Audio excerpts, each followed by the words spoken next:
Hey everybody, it's Dan once more here at My Adventures in Homebrewing, and I thought I'd do a quick little video to follow up with our interview with Lorena Evans from Brewers Friend.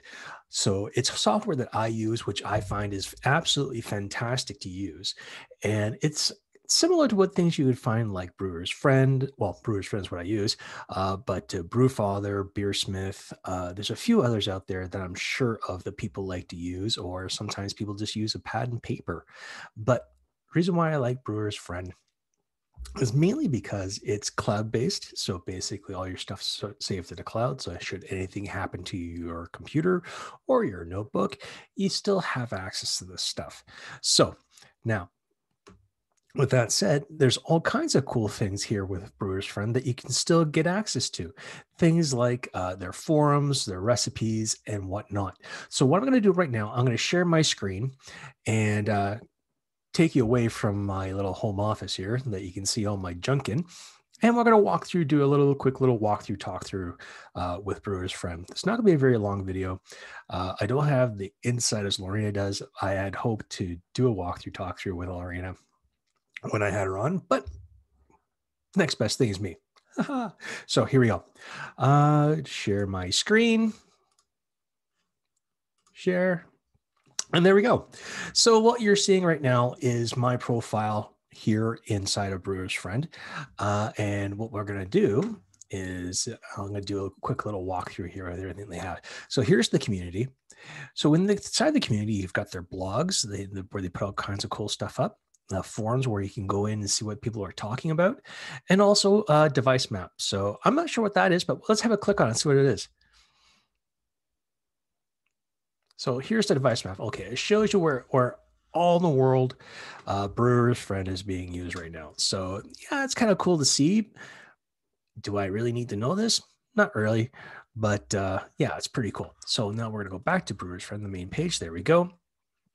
And now here on tools, as you can see, they've got calculators, they have brew data sheets, charts, water profiles. You can import recipes. You got a label generator. I've used that. It's actually pretty cool to use. It's very simple, easy to do. And these two here, I don't know too much about. I haven't really been brave enough to go and try it, but we'll see. But one thing I do use a lot is right here in the calculators. And right here in the calculators, you have things for building recipes. You have your ABV, hydrometers, your IBU calculator, SRM. The ones that I tend to use a lot let's see if I can find them here. I guess, all right. So these are going to be the ones that are going to be on my little app that I have. So the ones that I use on my app are things like the strike water, also things for how hot the strike water needs to be and things like that.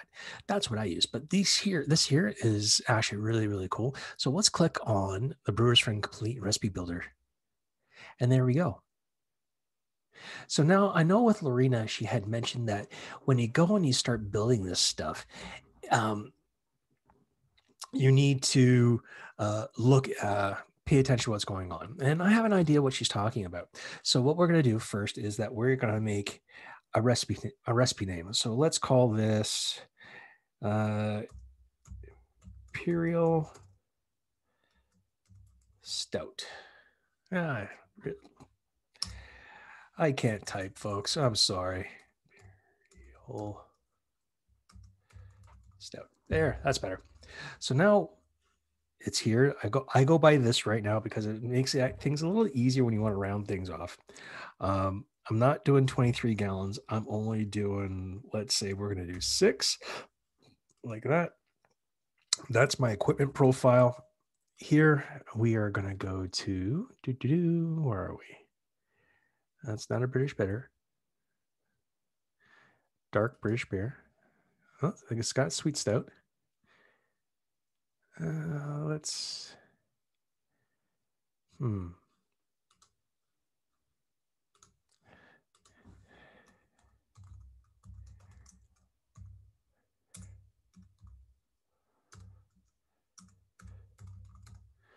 that.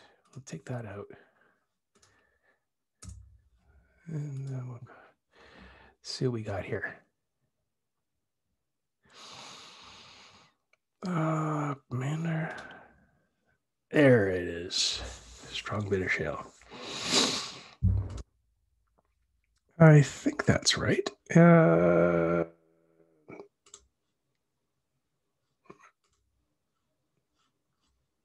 don't think so. Wow, this goes to show how much is in here. Wow. Okay, so what we're gonna do, we're gonna go with our first one, our dark British beer, and we'll say it's a sweet stout. Okay, so we'll say we're gonna put lactose in it. So now what we're gonna do, now we have all this done, is that now we're gonna figure out our grain bill. So normally in the stouts that I do, we have between, I don't know, 8 and 9 pounds. So we'll say 9, and then we'll go here, two row, and right down here, I'll highlight it, is the diastolic power that Lorena was talking about. So it tells you right there what your strength is. It's in the green. You're good. And right there, parts, lava bond, original gravity, diastolic power, and it's at 100%. So then we're going to do that. And now we're going to add more to it. So we need to add, let's say we need to add about 2 of oats. We'll say flake tote like that. Then we need to add in, say, 0.5 of a pound of what have we got here? Say chocolate. Still looking good. Everything's still within the green. And then we're going to do a little roasted barley in there. We'll do a 0.5 pound of barley. Don't even think about this being right for what the actual recipe needs to be. I'm just trying to show you what it's supposed to be like. There. Okay. So as you can see, there's what the original gravity is supposed to be, our final gravity, the actual ABV, which is, for me, kind of normal. It doesn't tell you what your IBUs are yet because we haven't added any hops. Then your SRM, no mash pH, whatever, and go from there. All right, so now your mash guidelines, mash temp should be about 155. And there we go, strike, 4.5 gallons. Starting temp, we'll say 167. There we go. And then we go add. Oops, no, we don't need that. Boop. So right there. So our starting temp, target temp, temp time, that's all for your mash. All right. And then down here for your yeast, we can say we are going to use, we'll use that Irish ale yeast like that. And it tells you percentages. Fermentation temp for that is usually, let's say about 70 degrees. Go like that. And manufacturer 3.5. Yep, we're good. And we'll go from there. So now we're going to go hops. So hops, let's say we're going to use some East Kent Golding. Where are we? Do I have that?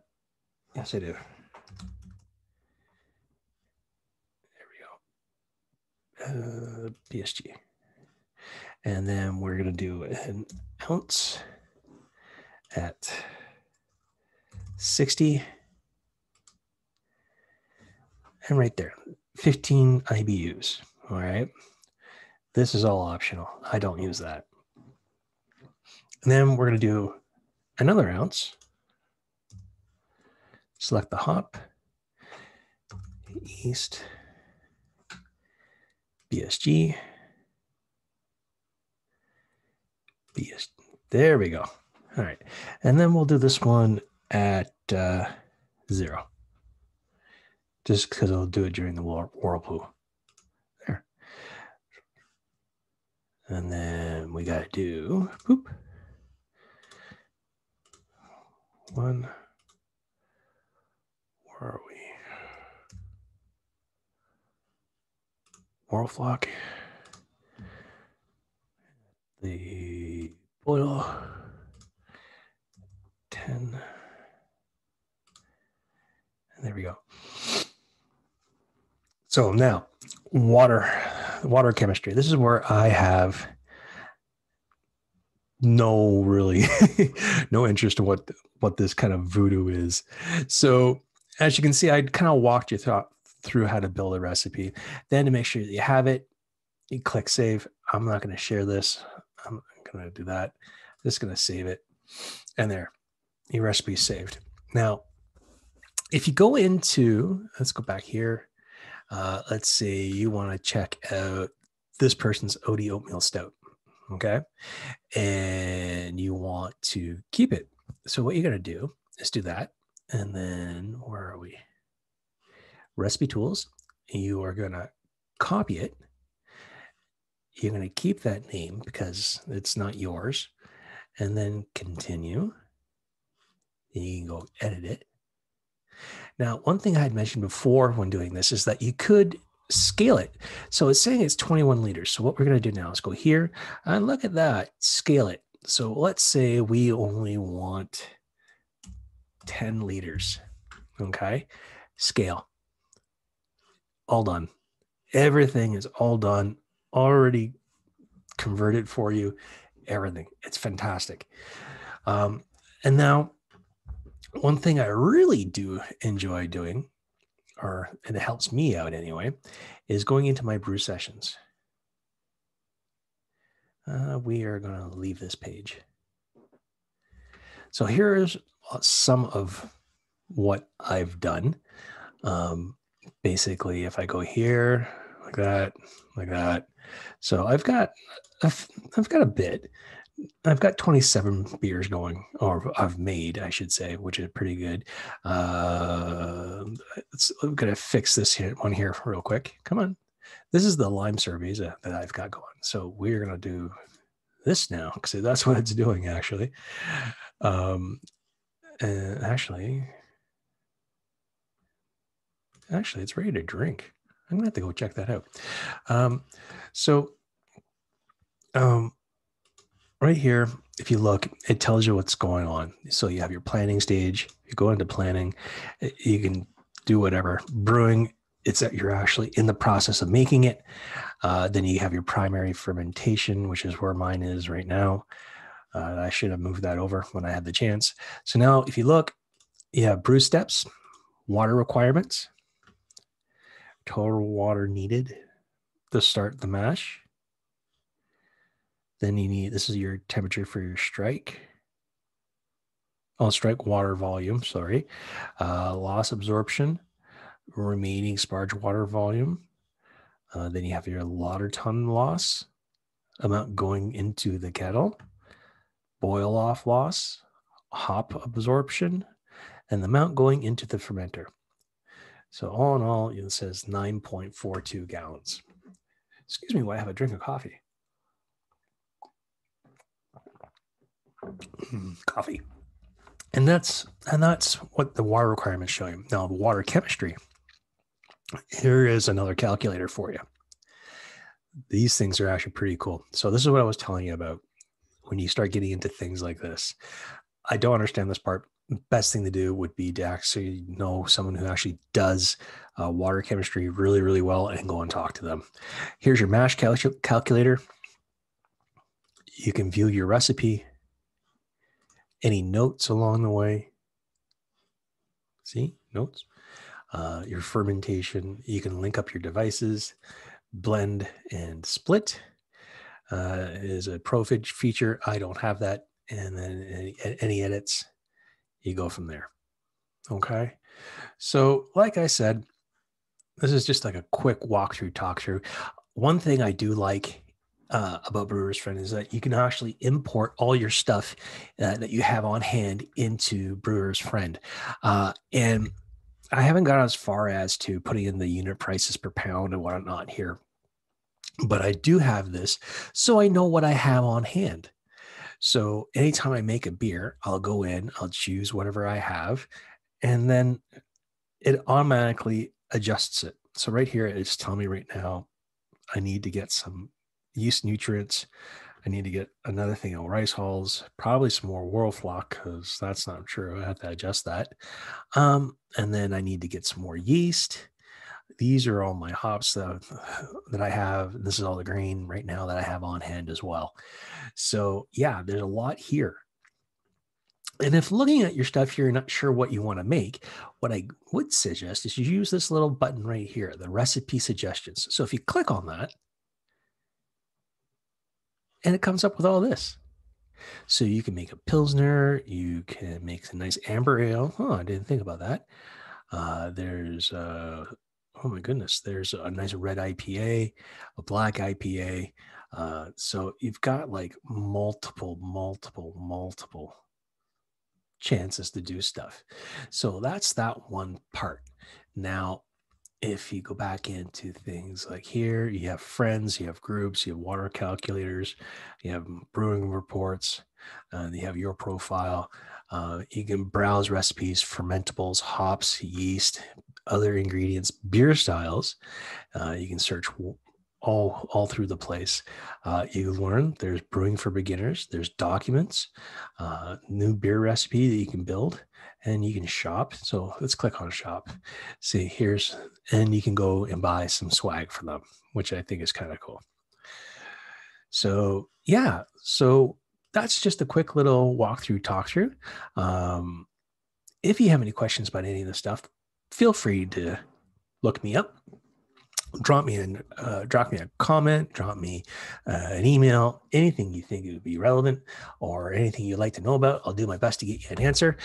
Thanks a lot for coming around the sun one more time and a beer or two along the way. I'm Dan, and I'll see you on the other side.